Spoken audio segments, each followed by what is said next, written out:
नमस्कार दोस्तों, आज इस सेकंड वीडियो में हम बात करेंगे नॉर्मल स्लीप फिजियोलॉजी के बारे में। नींद हमें रात में ही क्यों आती है, दिन में क्यों नहीं आती, इसको निर्धारित करने के लिए बॉडी में एक सिस्टम होता है जिसको हम कहते हैं सर्केडियन रिदम।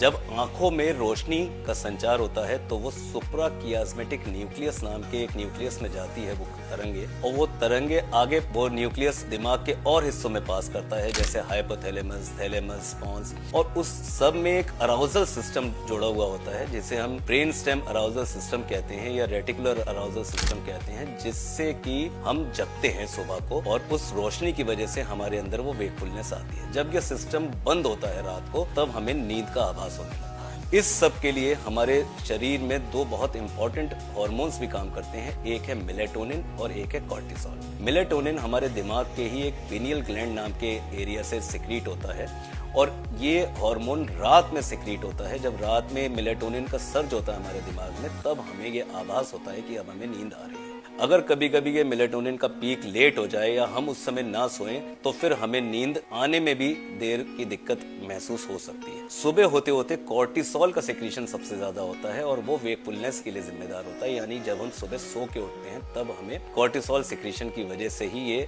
जागृति प्रदान होती है। सर्केडियन रिदम के बाद हमें देखना है कि नींद की हमारी स्टेजेस क्या क्या हैं। वो स्टेजेस हैं एनआरईएम स्लीप और आरईएम स्लीप। एनआरईएम का मतलब होता है non rapid eye movement sleep और रैपिड आई मूवमेंट स्लीप। इन सबको हम देखते हैं इलेक्ट्रोएन्सेफेलोग्राम यानी ईईजी नाम के एक इंस्ट्रूमेंट से, जो दिमाग की तरंगों को नैनोवोल्ट में मेजर करके दिमाग की अलग अलग समय पे हो रही एक्टिविटीज को हमें बताता है। एनआरईएम स्लीप को 4 स्टेजेस में बांटा गया है। स्टेज 1 जो कि सबसे पहले सोते ही हमें नींद की जो ड्राउजीनेस होती है या हल्की नींद जिसको कहते हैं, वो 1 से 7 मिनट तक की रहती है। फिर स्टेज 2 जो कि एक गहरी नींद की तरफ ले जाने वाली नींद है, इसमें हमारा दिमाग धीरे धीरे शांत होने लगता है और ये तकरीबन 30 से 40% होती है हमारी टोटल नींद की। और फिर स्टेज 3 जो डीप स्लीप होती है। स्टेज 3 और स्टेज 4 जो डीप स्लीप की स्लीप है, इसमें हम सबसे गहरी नींद में होते हैं और इस नींद से जगाना हमें सबसे मुश्किल होता है।